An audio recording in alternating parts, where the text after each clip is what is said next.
My name is Judy Bridgers, and I am, at this time, I am widowed and enjoy doing volunteer work and work at my church, and I have a wonderful large circle of friends that I enjoy going on trips with, and just have a really sweet life right now.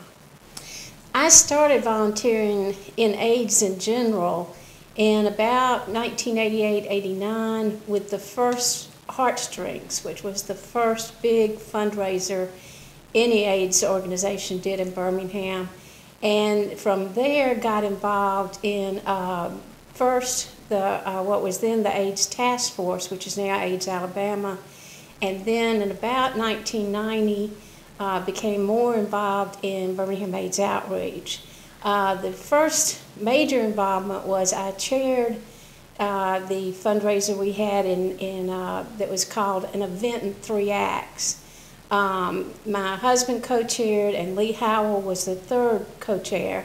My role was to organize the gala and the benefit performance.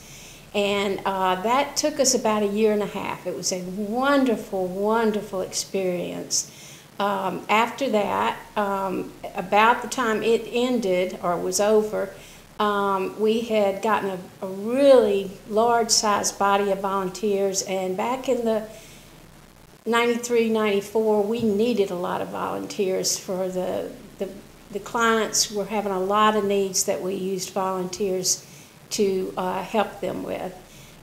So at that time, our volunteer director left, and for about a year and a half, I became the volunteer director, and worked with volunteers and with fundraising. I also worked in an area we had that we called transportation. A lot of people back then needed transportation to the doctor or to other appointments they had. Several mothers needed appointments or needed transportation to take them to doctor's visits and someone to sort of babysit while they were in the doctor's office. And just at that time, most anything that was needed around here, I was here pretty much every day of the week. It was a wonderful atmosphere. A lot of the clients were volunteers. They were well enough to help, and they realized how important this organization was.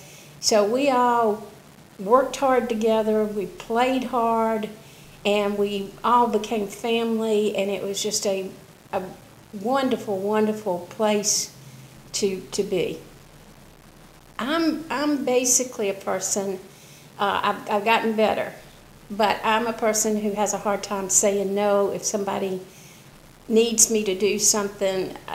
I automatically say, oh yeah, sure, I can do that. And so that's what got me involved to begin with. As I worked more and more at Birmingham AIDS Outreach and with AIDS Alabama, and at that time we were doing a lot with Jefferson County AIDS and minorities, all of us working together on projects. Just the needs at that time of the people who really, really needed friends, they needed hugs, they needed support, roped me in a huge way. It changed my life, so that it wasn't really at that point a choice. It was just where I had to be and what I had to be doing. What I got back from my efforts, and small as they were, what I got back was the most amazing friendships I've ever formed. As I said, a life-changing experience.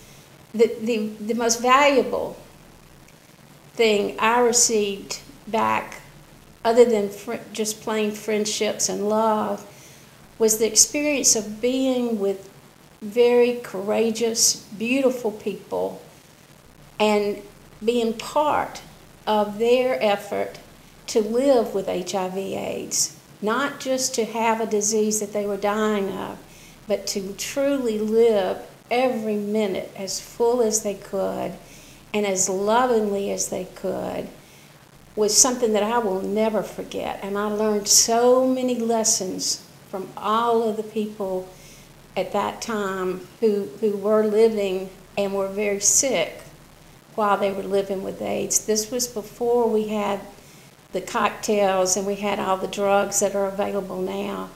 And so it was a whole different kind of time then.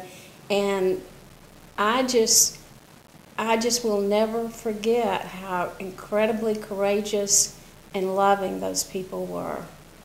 Today, there are so many drugs, and we know that if you are able to detect the disease early, then you can get help, you can get medicine, and you may very well die of old age of something that everybody at that age dies of, rather than HIV/AIDS, even though you've been infected for years.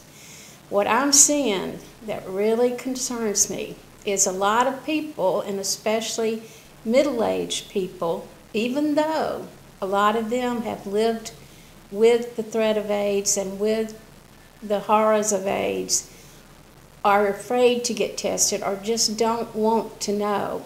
And what I'm seeing with that, one of my closest friends just a couple of months ago had not been tested for 10 years. He got tested, he came to me, he was having health problems, so his doctor sent him to be tested.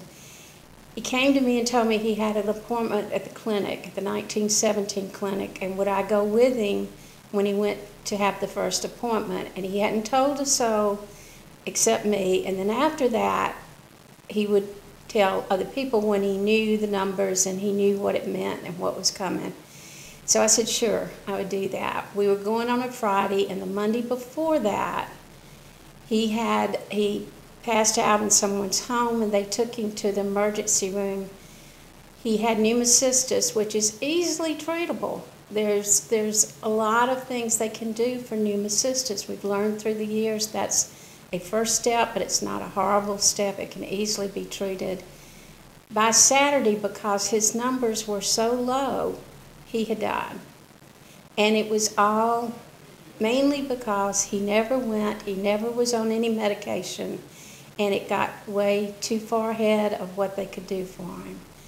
That just breaks my heart. It breaks my heart, and I wish people would know, they do know, that they would just go ahead and face it and then get the help they need, and it wouldn't have to wind up that way. The other thing that scares me is that I hear about and see a lot of young people who didn't live through those years, didn't lose all the friends, and think that because we have the drugs now, that it can be fixed if they happen to be diagnosed with HIV. Yes, it's not what it used to be, but no, there's no reason to put yourself at risk like that. You can be careful, it can be prevented. It doesn't mean you have to give up your life, it just means you have to be careful. So those two things really scare me, the folks who are waiting too long to get tested and the ones who are practicing reckless behavior thinking that it's not going to happen to them. I just think that the cliche, what you don't know can kill you, is absolutely true. I've seen it be true. So please go get tested. And please protect yourself and be careful.